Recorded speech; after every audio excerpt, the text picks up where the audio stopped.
ముఖ్యంగా మరి ఎవరైతే ఇవాళ ముగ్గురు పోటీ నిర్వహిస్తున్నారో వాళ్ళందరికీ కూడా ప్రత్యేకమైనటువంటి ధన్యవాదాలు తెలియజేస్తున్నాం. అంటే ఇప్పుడే దాదాపు 7 సంవత్సరాలుగా ఇక్కడ ముగ్గురు పోటీలు నిర్వహిస్తున్నారు. ముఖ్యంగా జనసేన పార్టీ చొరవతో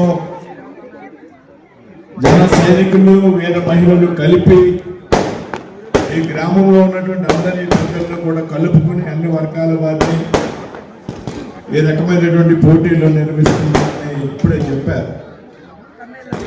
దీనికి అధికారంలోకి వచ్చాక కాదు, అంటే గతంలో 5 సంవత్సరాలు కూడా గత ప్రభుత్వం అధికారంలో ఉన్నప్పుడు కూడా ఈ విధమైనటువంటి పోటీలు ఇక్కడ నిర్వహించామని చెప్తే నాకు చాలా ఆనందం కలిగింది.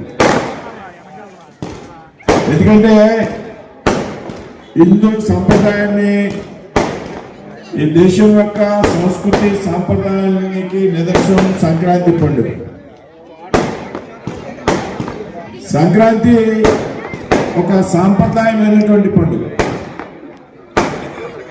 రైతులకు సంబంధించినటువంటి పండుగ, మహిళలకి సంబంధించినటువంటి పండుగ, గ్రామీణ ప్రాంతాలకు సంబంధించినటువంటి పండుగ. ఏదైతే సంక్రాంతి సందర్భంగా రైతులకి పంట చేతికి వచ్చేటువంటి సమయం ప్రకృతి సహాయంతో,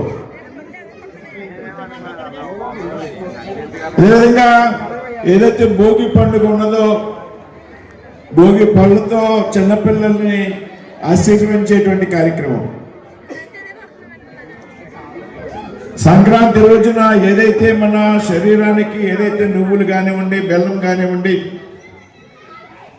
మన బాడీకి అవసరమైనటువంటి శాస్త్రీయమైనటువంటి పదార్థాలతో పిండి వంటలు చేసుకుని తినడం, అదేవిధంగా కనుమ రోజున మన పశు సంపదను పూజించడం, అంతేకాదు ఏదైతే సాంప్రదాయ బద్ధమైనటువంటి అన్ని కార్యక్రమాలు పెద్ద ఎత్తున గ్రామాల్లో పెద్ద ఎత్తున గ్రామీణ ఉత్సవాలను నిర్వహించడం, పెద్ద ఎత్తున క్రీడా పోటీలు, అది వాలీబాల్ కానివ్వండి, కబడ్డీ కానివ్వండి, క్రికెట్ పోటీలు కానివ్వండి, పెద్ద ఎత్తున క్రీడా పోటీలు నిర్వహించడం, పెద్ద ఎత్తున ఏదైతే హరిదాసు తిరగడం, ముఖ్యంగా ముగ్గుల పోటీలు, రంగోలి అంటాం మనం, రంగవల్లితో ముగ్గుల పోటీలు. అంటే సంక్రాంతి ముగ్గులు వేరు, మామూలుగా మనం రెగ్యులర్గా పెట్టుకునేటువంటి ముగ్గులు వేరు, మనందరూ కూడా తెలుసు. సంక్రాంతికి 4 రోజుల ముందే ఆవు పేడ కలిపినటువంటి నీళ్లతో చిలకరించి మన గుమ్మం ముందు మనం వేసేటువంటి సంక్రాంతి ముగ్గులు ఏతున్నాయో వాటికి ఒక ప్రత్యేకత ఉన్నది. ఆ రకమైనటువంటి ముగ్గుల పోటీల్ని రంగులు అలంకరించడం ద్వారా రంగోలి అంటాం. ఈ విధంగా పెద్ద ఎత్తున 7 సంవత్సరాలు దాని పొడుక్కి కూడా చూస్తూ వచ్చి ఆశ్చర్యం వేసింది నాకు. ఎంత పెద్ద ఎత్తున ముగ్గురు పోటీలు నిర్వహించడం, వారందరికీ కూడా బహుమతులు ఇవ్వడం అనేటువంటి విషయం. మొదటి ప్రైజ్ వచ్చినటువంటి ముగ్గురిని నాకు చూపెట్టారు. దాదాపు అక్కడ 365 చుక్కలు అని రాసి ఉంది. అదేవిధంగా రెండవ బహుమతిగా బాగున్నాయి అనేటువంటి ముగ్గుల్ని కొన్ని వాటిని నేను చూడడం జరిగింది. ఇవాటి జనరేషన్ ఏదైతే ఉన్నారో పిల్లలు, పెద్దలంతా ఉన్నారు, ఇక్కడ పిల్లలు కూడా ఉన్నారు. ఇంటి ముందు కల్లాపు చల్లి ముగ్గు వేయాలి అనేటువంటి విషయం తెలియనటువంటి పిల్లలు చాలా మంది ఉన్నారు ఈ రోజుల్లో. దాంట్లో కూడా సైన్స్ ఉంది.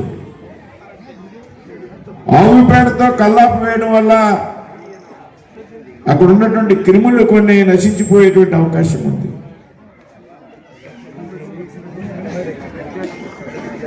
చక్కని వస్త్రాన్ని అలంకరించడం ద్వారా ఏదైతే సాంప్రదాయమైనటువంటి దుస్తులు ఏదైతే ఉన్నాయో వాటిని ఆడపిల్లలు కానీ మగవారు కానీ ధరించడం ద్వారా ఈ పండుగ ఒక ప్రత్యేకతను సంతరించుకుంటుంది అనేటువంటి విషయంలో ఏమాత్రం కూడా అనుమానం ఉంది. మన హరిగారిని శ్రీనివాస వర్మ గారు సత్కరించడం జరుగుతుంది.